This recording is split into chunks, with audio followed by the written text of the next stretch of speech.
Usai dilantik oleh Presiden Joko Widodo, Kepala PPATK yang baru Ivan Yustiavandana menghadapi sejumlah pekerjaan rumah yang berkaitan dengan tugas PPATK. Ada sejumlah isu paling tidak yang berkaitan dengan aliran dana dan juga pencucian uang yang menanti untuk diungkap oleh PPATK. Apa gebrakan yang akan dilakukan oleh Kepala PPATK yang baru? Saya akan tanyakan langsung ke Pak Ivan Yustiavandana, Kepala PPATK. Selamat malam Pak Ivan, apa kabar? Malam Mas Renhat, kabar baik, Baik. alhamdulillah. Baik Selamat Pak. malam Mas. Ya, selamat malam Pak Ivan. Sebelumnya saya ucapkan selamat karena sudah dilantik oleh Presiden Jokowi sebagai Kepala PPATK. Terima kasih Mas, Baik. sama-sama. Baik, Pak Ivan, melihat profil dari Anda sudah sangat lama berkecimpung atau bertugas di PPATK. Ketika sekarang dipercaya oleh Presiden Joko Widodo menjadi Kepala PPATK, apa fokus yang Anda akan lakukan berkaitan dengan tugas sebagai Kepala PPATK? Ya, terima kasih Mas Renhat. Assalamualaikum warahmatullahi wabarakatuh, para pemirsa semua. Jadi alhamdulillah saya mendapatkan amanah besar ini. Sebenarnya ini adalah sesuatu yang ya surprise bagi kita semua ya, khususnya bagi PPATK. Karena ada orang dalam dipercaya untuk memimpin PPATK. Terima kasih. Saya mendapatkan arahan langsung dari Bapak Presiden pada saat pelantikan dan memang beliau menyampaikan beberapa hal khususnya terkait dengan upaya pencegahan dan pemberantasan tindak pidana pencucian uang di sisi korupsi, narkoba, kemudian pendanaan terorisme. Seperti itu Mas. Jadi selain saya meneruskan apa yang sudah dicapai oleh Bapak Edian Arai, kemudian memang ada hal-hal baru yang harus kami kerjakan. Oke. Ya, sebagai bahasanya Pak Ivan, orang dalam PPATK begitu ya, karena sudah lama. Ya. Adakah menurut Anda hal-hal yang perlu dibenahi di dalam PPATK sendiri? Ya, ini sekarang tugas yang paling berat adalah bagaimana kita mencapai ekspektasi yang diinginkan oleh Bapak Presiden, khususnya dengan tantangan-tantangan yang baru.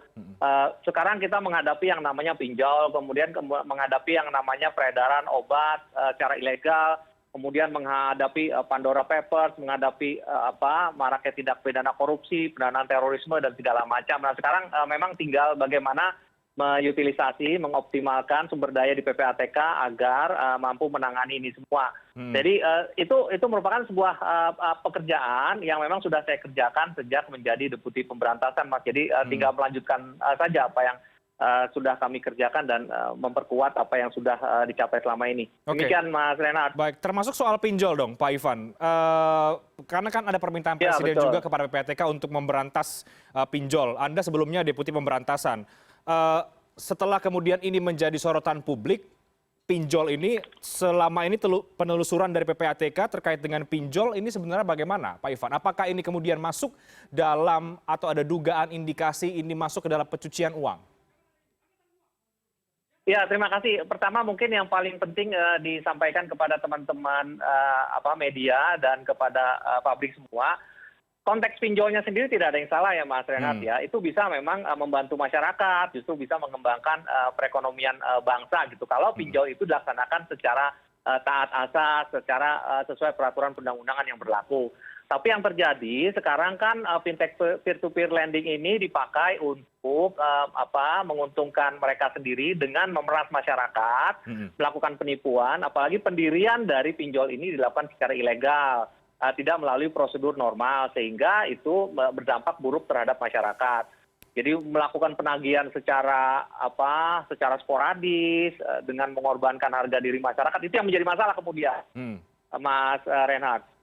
Oke, kalau sumber pendanaannya apakah ini ada yang salah, Pak Ivan? Karena kabarnya juga ada indikasi pinjol ini juga didanai oleh dana asing dari Tiongkok misalnya.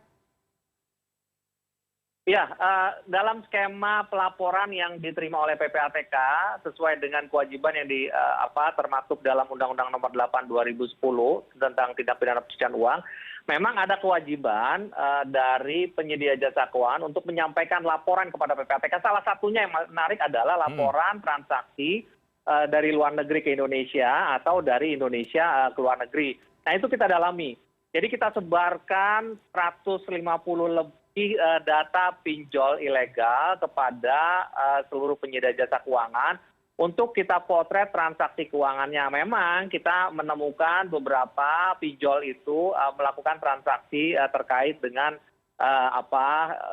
institusi keuangan di luar negeri selain memang di domestik sendiri. Nah itu sedang kita teliti Mas, sedang kita perdalam apakah ini terkait dengan upaya terkait dengan pencucian uang, dari uang ilegal dijadikan modal bagi peer to peer lending ini atau seperti apa. Dalam proses kami Mas, kami bekerja sama dengan seluruh stakeholder. Oke, tapi sementara ini apa hasil sementara yang ditemukan oleh PPATK berkaitan dengan transaksi dan juga aliran dana terhadap pinjol, Pak Ivan? Iya, kita melihat ada skema baru ya. Kita menduga pinjol ini menggunakan skema Ponzi scheme ya. Oke. Jadi dia juga melakukan pinjaman dari pinjol lain untuk kemudian dikelola dan dipinjamkan kepada publik. Nah inilah yang kemudian bubbling membutuhkan kebutuhan adanya pemasukan income karena dia juga dikenakan bunga oleh si pinjol lainnya gitu ya.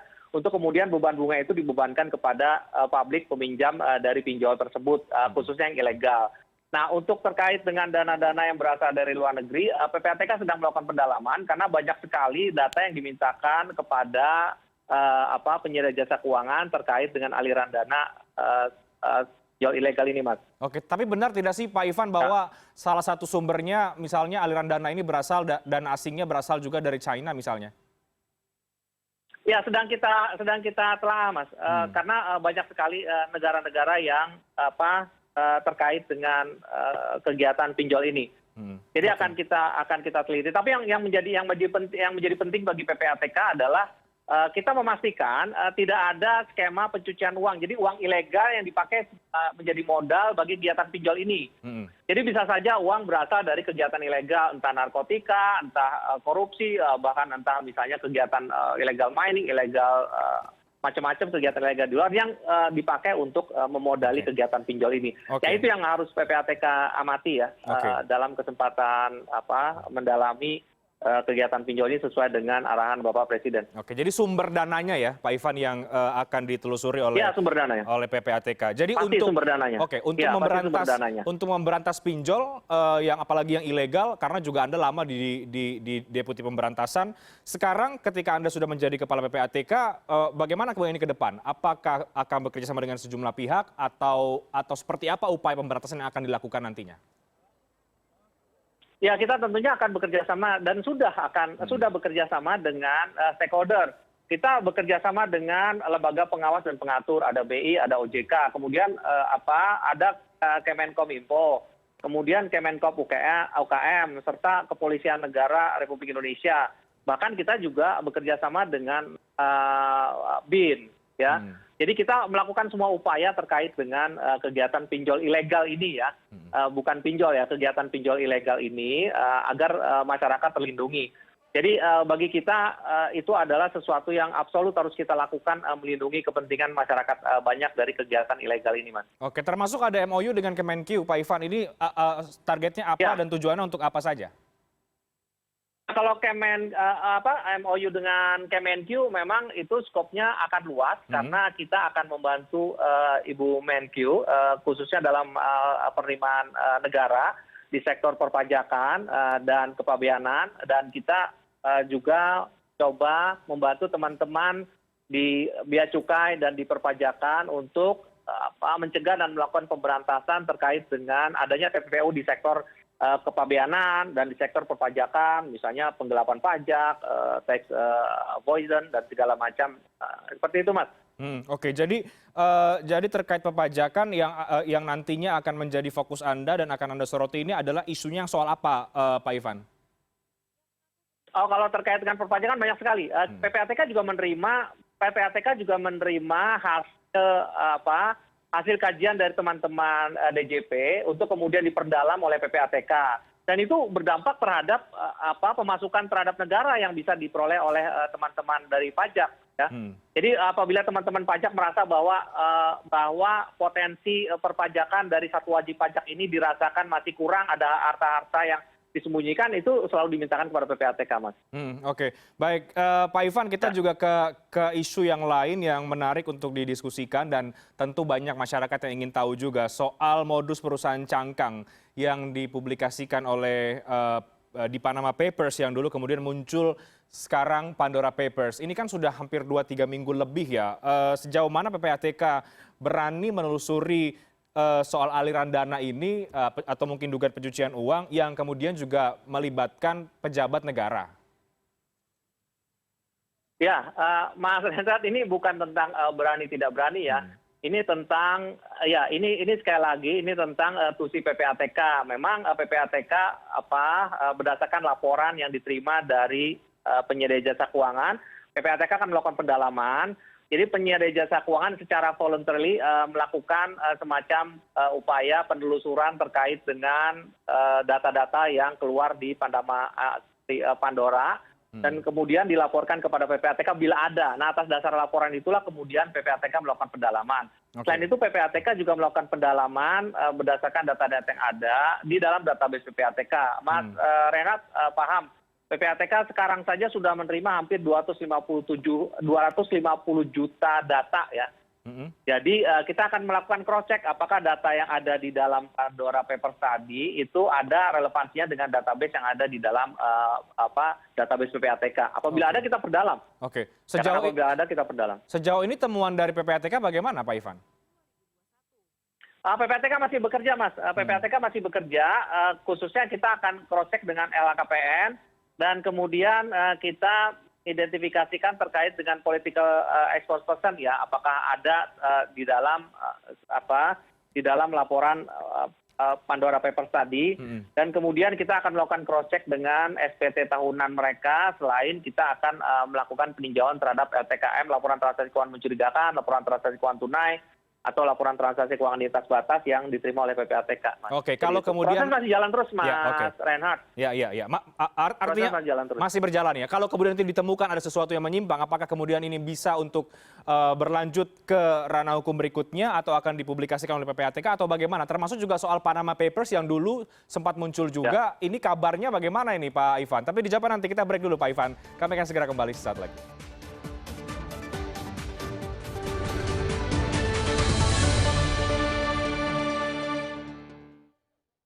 Anda kembali di CNN Indonesia Newscast. Saya masih bersama dengan Kepala PPATK yang baru, Pak Ivan Yustia Vandana. Kita masih membahas soal, tadi banyak membahas soal pinjaman online ya Pak Ivan. Kemudian kita bergeser ke isu yang lain yang juga berkaitan dengan tugas PPATK adalah yang tengah menjadi sorotan masyarakat sejak 2-3 minggu yang lalu soal Pandora Papers. Pak Ivan, ada 2 nama pejabat negara yang terlapor atau muncul dalam bocoran laporan finansial Pandora Papers. Ada Pak Erlangga dan juga Pak Luhut Binsar Panjaitan. Tadi Anda mengatakan kalau kemudian dicek dari analisis, kemudian diperiksa, akan juga di cross check dengan pajaknya seperti apa, baru nanti akan ada kesimpulan.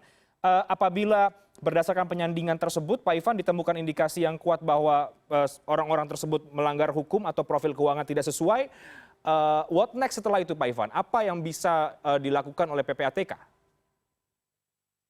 Ya, Mas Renat. Jadi PPATK tidak concern terhadap 1 atau 2 nama tertentu ya, atau nama-nama spesifik ya.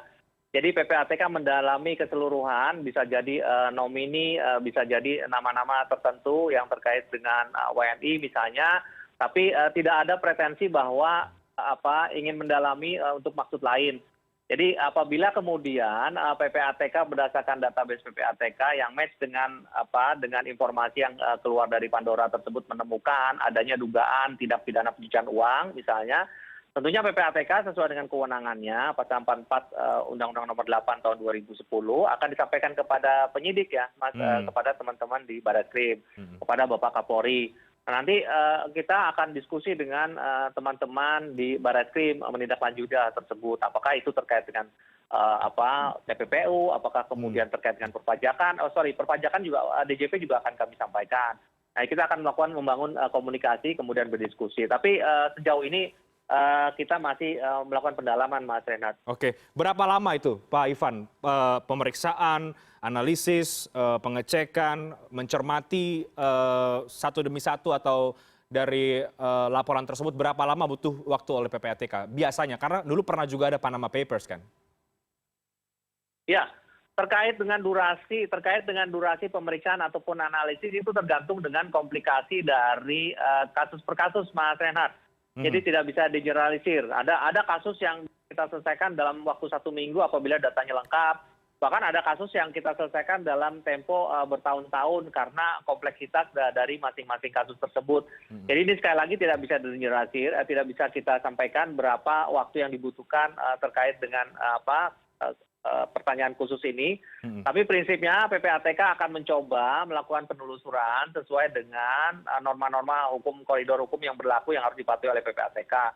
Jadi apabila hasil analisis ataupun kemudian hasil pemeriksaannya mengindikasikan adanya tindak pidana, nah tentunya siapapun juga ya, tentunya itu akan kita sampaikan kepada aparat penegak hukum yang berwenang terkait dengan itu. Kalau pajak kepada pajak, kalau korupsi kepada korupsi, atau kalau tindak pidana lainnya bisa juga korupsi kepada teman-teman di kepolisian, gitu, kepada Bapak Kapolri. Baik. Itu Mas Reinhardt. Baik, Pak Ivan, sebetulnya saya masih mau tanya lagi soal pinjaman online ya, karena ini tengah banyak dirugikan, masyarakat banyak dirugikan dan juga tengah diburu gitu oleh aparat dan juga oleh pemerintah untuk diberantas. Tapi sebelum ke situ saya juga ingin bertanya soal ada data statistik soal laporan transaksi keuangan mencurigakan tindak pidana pendanaan terorisme di tahun 2016 sampai dengan 2021.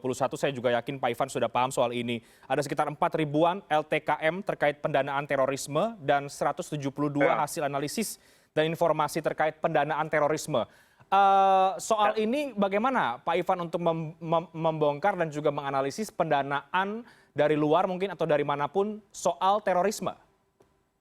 Ya, jadi terkait dengan pendanaan terorisme, kita bisa melakukan upaya inisiasi PPATK langsung yang kita sebut dengan proaktif. Jadi PPATK berdasarkan database yang ada, sesuai dengan informasi yang kami peroleh dari open source, kita lakukan kajian mendalam, atau yang paling banyak itu adalah kita menindaklanjuti permintaan informasi yang disampaikan oleh teman-teman dari BNPT, dari Densus 88, atau dari pihak-pihak berwenang lainnya yang memang mendedikasikan diri untuk menangani tindak pidana terorisme.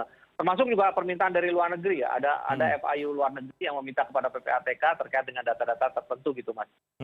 Itu Mas Renat. Oke, jadi selama ini temuan-temuan yang kemudian bisa dibagikan ke publik terkait pendanaan terorisme ini bagaimana, Pak? Temuan yang bisa dibagikan ke publik sebenarnya sebatas statistik saja ya. Jadi detail mengenai kasusnya, pihak-pihak yang terkait, atau kemudian modus kegiatannya itu PPATK tidak dalam kapasitas bisa mengungkapkan kepada publik. Tapi kalau kemudian teman-teman di Densus melakukan tindakan dan kemudian dilakukan press release atau kemudian penyampaian informasi kepada publik, itu memang ada di ranah kewenangan teman-teman dari aparat penegak hukum lain ya. Tidak dalam kapasitas PPATK untuk menyampaikan kepada publik mengenai detail kasus, nama-nama orang yang terlapor dan apa yang kami lakukan. Itu Mas Renhat. Ya, dan sebetulnya sudah ada juga MOU dengan Kemenkeu ya, Pak Ivan, soal untuk mengecek dan mencegah bagaimana tindak pencucian uang dan juga pendanaan terorisme yang selama ini mungkin dicurigai ada. Iya. Dengan Kemenkeu kita memang sudah lama sekali ya aktif melakukan kegiatan. Kita memiliki forum tripartit ya, PPATK dengan Bea Cukai, PPATK dengan Direktorat Jenderal Pajak untuk membongkar kasus yang lintas sektoral. Pajaknya juga ada, kemudian kepabeanannya juga ada, atau pajak saja atau kepabeanan saja, atau memang tiga kasus itu saling bersentuhan. Dan itu sudah sukses. Sudah banyak success story dari kerjasama tripartit tersebut, Mas. Oke. Kalau soal pemberantasan korupsi, Pak Ivan, ini Anda bekas deputi pemberantasan gitu. Bagaimana PPATK ke depan langkah atau target untuk bisa membantu pemberantasan korupsi, karena tentu ada dugaan TPPU misalnya dalam pelanggaran hukum pemberantasan korupsi dan lain sebagainya. Apa yang akan kemudian menjadi fokus soal pemberantasan korupsi ini? Ya, kalau korupsi memang serta-merta mengindikasikan adanya tindak pidana pencucian uang ya. Jadi kalau bicara korupsi, sesuai dengan dokumen National Assessment, pemetaan peta risiko nasional atau penilaian risiko nasional, itu diperoleh data dan fakta bahwa tindak pidana korupsi adalah tindak pidana yang memiliki resiko tertinggi dalam konteks tindak pidana pencucian uang. Jadi kalau ditanya tindak pidana pencucian uang itu paling banyak sumber dananya dari mana gitu, berdasarkan National Assessment kita, terjawab bahwa paling banyak berasal dari tindak pidana korupsi selain tindak pidana narkotika gitu ya. Ada 2 tindak pidana tersebut. Yang ada di atas pojok kanan atas yang sangat merah itu 2 tindak pidana tadi. Itu Oke. kemudian memang sangat banyak laporannya kemudian banyak kepada PPATK. Output PPATK berupa HA dan HP-nya juga paling banyak adalah terkait dengan itu kepada aparat penegak hukum. Seperti itu. Oke, menarik Pak Ivan. Sebelum saya akhiri dialognya, saya coba tanya lagi soal pinjaman online. Pak Ivan, pinjol ini kan 2-3 tahun belakangan grafiknya naik ini, orang yang menggunakan dan juga keberadaan dari pinjol itu sendiri. Sejauh ini, selama ini dari temuan PPATK, sebetulnya bagaimana skema pinjol sih, Pak Ivan, sampai kemudian banyak masyarakat yang harus dikejar-kejar sedemikian rupa, bahkan dengan bunga yang sangat tinggi dan sudah sangat jelas merugikan masyarakat. Ya, memang ini adalah modus baru ya dalam konteks pandemik selama 2 tahun ini. Memang tindak pidana pencucian uang dan modus dari tindak pidana itu bertransformasi dari sisi konvensional kepada sisi digital ya. Penggunaan peer-to-peer lending, abuse penggunaan teknologi informasi untuk kepentingan menarik uang dari masyarakat dan segala macam. Itu kemudian relevan dengan kebutuhan masyarakat terkait dengan ekonomi ya, kebutuhan pendanaan, pekerjaan yang hilang kemudian berdampak pada kebutuhan pendanaan, memenuhi kebutuhan sehari-hari, dan itu ditawarkan solusinya melalui skema pinjol gitu ya. Tapi malangnya saudara-saudara kita di publik ini kemudian terhubung dengan pinjol yang sebenarnya itu masuk ke mulut kandang buaya gitu ya. Jadi mereka terjebak di situ karena kebutuhan ekonomi, mereka kemudian terjebak di situ dan kemudian dimanfaatkan oleh pinjol tadi untuk melakukan peneroran terhadap nama-nama yang ada di dalam handphone yang bersangkutan di masyarakat. Nah itu yang memang sudah marak, Mas juga bisa melihat bisnis email compromise sebagai tindak pidana baru yang kemudian menjamur di Indonesia menggunakan teknologi digital, membajak email dan segala macam untuk mendatangkan uang yang luar biasa besar. Itu nilainya juga ratusan miliar kan, tidak sedikit gitu. Itu PPATK berhasil membongkar bersama dengan teman-teman di kepolisian. Oke, ada kendala Pak Ivan dari sisi PPATK dalam upaya pemberantasan pinjaman online, terutama yang ilegal ini? Sejauh ini kita tidak melihat ada kendala ya. Kendalanya hanya terkait dengan bagaimana menemukan pihak-pihak yang terkait dengan si pinjol tadi. Kalau kita hanya memiliki nama pinjolnya, tapi tidak memiliki nama orang yang berada di belakang pinjolnya, itu bisa jadi masalah bagi PPATK. Karena uangnya bisa disembunyikan kepada nama-nama lainnya yang kita sebut dengan nomini gitu ya. Tapi dalam konteks bahwa apakah PPATK bisa membuktikan, bisa mengikuti aliran dana dari si pinjol, kita sih tidak ada kendala ya. Karena kerjasama sudah sangat baik dengan teman-teman dari penyedia jasa keuangan, industri keuangan, tidak hanya di perbankan tapi juga non perbankan. Jadi insya Allah kita akan sangat serius menjalankan instruksi Bapak Presiden khususnya dalam kerangka pinjol ilegal ini untuk memproteksi saudara-saudara kita di masyarakat banyak gitu, Mas. Oke, baik. Pak Ivan, terakhir, jadi dari semua yang sudah kita bahas tadi, mungkin ada juga yang terlewat karena tentu akan banyak sekali isu sebetulnya. Apa kemudian gebrakan yang sekiranya Anda akan lakukan sebagai Kepala PPATK yang baru? Mas Reinhardt, kalau gebrakan rasanya tidak ada ya. Artinya saya hanya menjalankan, men-speed up apa yang sudah kami kerjakan sebelumnya, mengutilisasi, optimalisasi dari apa yang sudah kami lakukan sebelumnya. Nanti kita akan lihat apakah kita bisa mengungkapkan kasus-kasus besar lainnya dalam konteks untuk menjaga kredibilitas sistem keuangan Indonesia gitu, Mas. Jadi gebrakannya lebih kepada kita akan meneruskan memperkuat yang sudah ada, apa yang ditegakkan oleh Bapak Kepala PPATK sebelumnya, kemudian meneruskan apa yang diinstruksikan oleh Bapak Presiden kepada kami pada saat pelantikan kemarin, Mas Renhat. Baik, kami tunggu Pak Ivan kinerja dari PPATK di bawah Anda ke depan seperti apa. Sekali lagi selamat Pak Ivan Ya, sebagai insya Allah. Kepala PPATK yang baru. Terima Terima kasih kasih, sudah meluangkan waktu untuk CNN Indonesia Newscast. Kita berdiskusi malam hari ini sangat menarik, tapi waktunya sangat terbatas juga Pak Ivan. Terima kasih sekali lagi. Selamat malam, sehat selalu Pak. Makasih Mas Renhat, sehat selalu ya. Assalamualaikum warahmatullahi wabarakatuh. Selamat malam Waalaikumsalam. buat pemirsa semua.